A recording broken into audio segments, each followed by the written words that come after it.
भारत के रौनक साधवानी यहाँ पर फारूक उमानतोव के खिलाफ मुकाबला खेलना शुरू करने वाले हैं। फुजेरा इंटरनेशनल ब्लिट्स के 5वें राउंड में दिल्ली ओपन के विजेता रह चुके हैं फारूक। और देखते हैं यहाँ पर रौनक टॉप सीड है, कैसा मुकाबला होता है। यहाँ पर E4 खेल के फारूक ने शुरुआत करी है, रौनक ने E5 खेल के जवाब दिया है। नाइट F3 होता हुआ यहाँ नाइट C6, बिशप B5, राय लोपेज ओपनिंग, नाइट F6 खेला है यहाँ पर रौनक ने। और देखते हैं कि यहाँ पर उमानतोव क्या खेल करके जो है फारूक यहाँ पर जवाब देते हैं। बहुत ही अनुभवी ट्रेनर भी हैं फारूक। यहाँ पर D3 खेला है रौनक ने, बिशप C5, नाइट BD2 से बाहर आता हुआ यहाँ पर फारूक का D6 कैसलिंग करते हुए यहाँ पर अपने किंग को सेव करते हुए, राजा को सुरक्षित करते हुए फारूक, और यहाँ पर रौनक भी कैसलिंग करते हुए। तो ब्लैक भी संतोषजनक स्थिति में है शुरुआती, और वाइट भी A3 खेला है। B4 का आइडिया यहाँ पर हो सकता है। रौनक ने A6 खेल करके ना सिर्फ बिशप को चुनौती दी है बल्कि जगह बनाई थी। हालांकि बिशप इंटू C6 एक्सचेंज होता हुआ यहाँ पर एक्सचेंज कर दिया है बिशप को, ताकि रौनक का पॉन स्ट्रक्चर यहाँ पर खराब हो। H3 खेला है, H6 खेल करके जवाब दिया है। रौनक ने भी G5 के स्क्वायर को कंट्रोल किया है। एंड नाउ नाइट को F1 ले जाते हुए A5 के बाद फारूक, बहुत ही कॉमन प्रैक्टिस है रुक E1 इटालियन वगैरह में, ये नाइट G3 जाता है। नाइट G3 जाते हुए, तो जैसा कि मैं कह चुका हूँ, बहुत अच्छे ट्रेनर हैं, बहुत सारे भारतीय खिलाड़ियों को ट्रेन कर चुके हैं। तो ये देखना होगा कि रौनक इनको किस तरह से जो है गेम में पीछे छोड़ते हैं। बिशप E6 और बिशप E3 आते हुए क्या बिशप एक्सचेंज करेंगे यहाँ पर रौनक? यस, बिल्कुल बिशप एक्सचेंज करते हुए बिशप E3, रुक E3 ऊपर की तरफ आता हुआ, क्वीन B8, B2 पर अटैक, B3 किया। यहाँ पर देखना होगा रौनक एक आक्रामक खिलाड़ी हैं, इस तरह की पोजीशन में कैसे वो एक अटैक जो है वो जुटा पाते हैं। C5 करते हुए इंटरेस्टिंग है, A4 खेल करके ब्लॉक कर दिया है पोजीशन को एक तरह से क्वीन साइड से।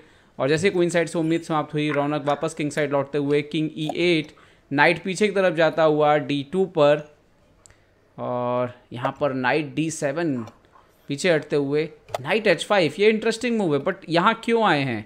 क्या रुक G3 का थ्रेट है यहाँ पर? रौनक ने बड़ी सावधानी से G6 चला, और ये घोड़ा क्या करेगा? वापस आना पड़ेगा नाइट G3, तो ये चाल खराब हुई। और क्या रौनक यहाँ पर F5 कर सकते हैं? क्या रौनक यहाँ पर F5 का इस्तेमाल करेंगे? जो उनका स्वभाव है, नेचर है, मुझे नहीं लगता कि खुद को रोक पाएंगे F5 करने से यहाँ पर, सोचते हुए रौनक। और ये महत्वपूर्ण लम्हा गेम का F5 आता हुआ, प्यादों से आक्रमण करना, स्पेस लेना रौनक के प्रमुख हथियारों में से एक है जब वो अटैक करते हैं। ना भूलिए उन्होंने डोमिंगेस पेरेज जैसे खिलाड़ी को हराया हुआ है चेस ओलंपियाड में।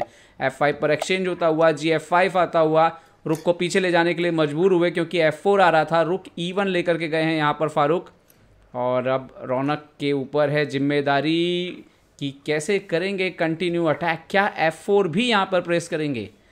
यस, F4 भी आता हुआ, घोड़े को G3 से हटना होगा। हालांकि उसके लिए E4 का स्क्वायर मिला जरूर है, लेकिन मुझे लगता है वो भी D5 से छीना जाएगा। यस, D5 आता हुआ, काफ़ी टेम्पो लूज हो रहे हैं। नाइट C3, और यहाँ पर C6 करके अपने सेंटर को काफ़ी मजबूत कर दिया है। अगर देखा जाए तो सेंटर बहुत तगड़ा है यहाँ पर रौनक का।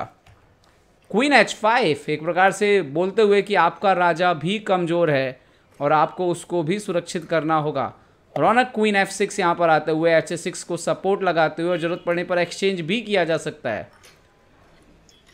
अच्छी स्थिति लग रही है यहाँ पर रौनक की सेंटर के पॉन्स की वजह से। नाइट F3 आता हुआ, यहाँ पर नाइट H4, G6 पे आने की तैयारी है। यहाँ पर E5 पे प्रेशर डालते हुए रौनक ने बिशप F5 खेला है। इंटरेस्टिंग मूव है, क्वीन को कट ऑफ किया है E5 के स्क्वायर पे सपोर्ट देने से। और नाइट H4 यहाँ पर अटैक, बिशप पीछे जाता हुआ, क्वीन G4 से चेक। राजा थोड़ा कमज़ोर जरूर है रौनक का यहाँ पर, और यहाँ पर डबल अटैक था, फोर्स मूव था क्वीन G7, क्वीन एक्सचेंज होता हुआ, किंग G7, G3 खेल करके उनके स्ट्रक्चर को चैलेंज किया है यहाँ पर फारूक ने। और देखते हैं यहाँ पर रौनक जो है वो इसका क्या जवाब देते हैं। क्या वो G3 पर एक्सचेंज करेंगे? G3 पर एक्सचेंज। यहाँ पर अच्छा भी था क्योंकि उनका स्ट्रक्चर नहीं टूटना चाहिए था। और क्या ये पॉन और आगे बढ़ेगा? यस, यहाँ पर E4 बढ़ते हो, ये बहुत एक इंटरेस्टिंग सेक्रीफाइस है क्योंकि D4 आ रहा है उसके बाद, और उसके बाद आप पॉन रिकवर भी कर सकते हैं। पॉन मारा है रौनक ने E4 पर, D4 रौनक ने इमीडिएटली, यहाँ फारूक ने मारा पॉन E4 पर, रौनक ने तुरंत D4 जो है यहाँ पर बढ़ दिया है। नाइट पीछे आता हुआ E2 पर, बिशप इंटू E4, तो पॉन भी रिकवर हो गया है। और अब देखना ये है कि कभी अगर ये स्ट्रक्चर टूटा तो फिर ये पॉन डेंजरस हो सकते हैं। यहाँ पर रुक C1 आते हुए C2 के पॉन को बचाते हुए यहाँ पर फारूक, दोनों के पास 1 मिनट के आसपास का समय है। रौनक के पास तो काफ़ी कम बचा है, 44 सेकंड के आसपास बचा है। नाइट F6 आता हुआ, नाइट F4 खेला है यहाँ पर फारूक ने।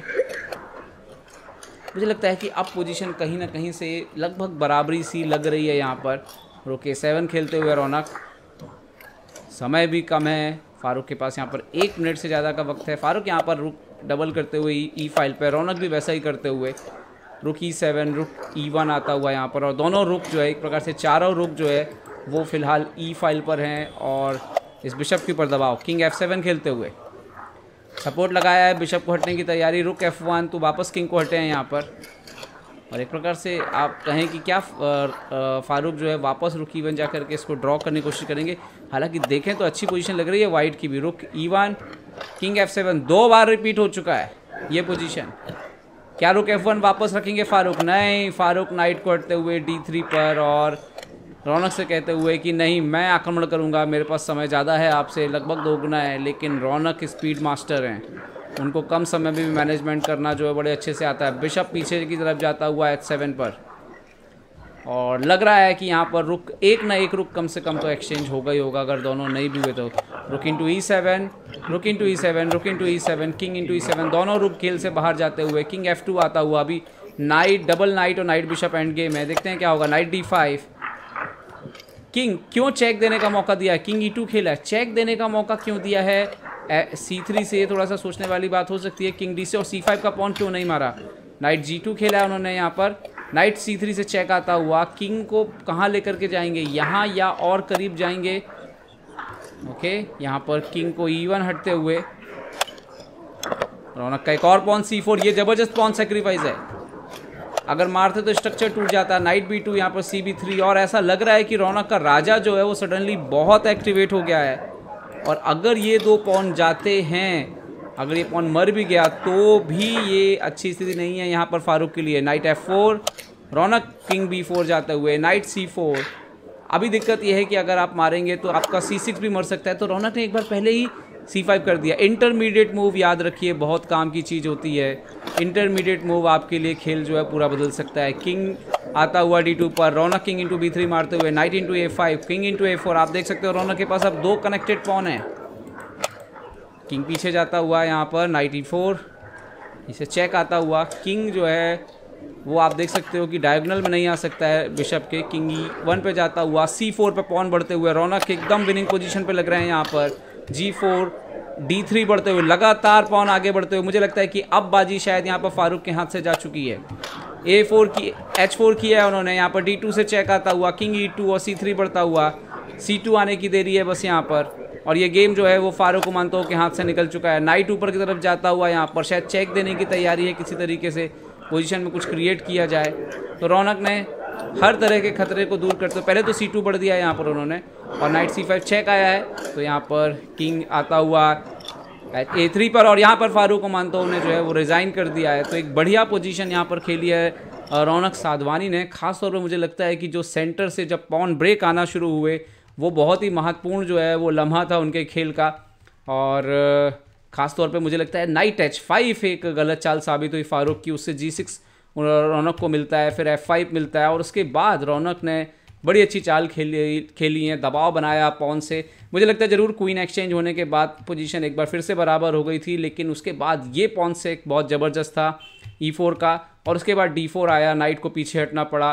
और मुझे लगता है जो फिनिशिंग थी, ख़ास तौर पे जब ये बिशप डबल रुक एक्सचेंज हुए हैं, और जहाँ तक मुझे लगता है सबसे बड़ी गलती यहाँ पर ज़रूर हुई है कि नाइट C5 मार लेना चाहिए था फारूक को। मुझे लगता है पता नहीं क्यों नहीं मारा उन्होंने किंग को पास लेना, क्योंकि अगर वो यहाँ पर नाइट C5 मारते, शायद उनको मन में ये था कि आफ्टर बिशप C2 जो है कुछ प्रॉब्लम ज़्यादा बड़े खड़े हो सकते हैं, बट एक्चुअली में पोजीशन मैनेजेबल थी इस तरीके से। बट एनीवे, आप जो सोचते हैं वही आप करते हैं, और गलतियां हुई यहाँ पर। और उसके बाद जो किंग एक्टिवेट हुआ उसको संभालना बहुत ही मुश्किल था फारूक के लिए, और फिर लास्ट में तो पॉन प्ले बहुत ही शानदार खेला है रौनक ने, और कोई मौका दिया नहीं। तो उम्मीद करता हूँ वीडियो आपको पसंद आएगा, पसंद आए तो लाइक शेयर सब्सक्राइब करना ना भूलें। देखते रहिए चेस बस इंडिया के लिए मैं निकलेश जय हिंद दोस्तों।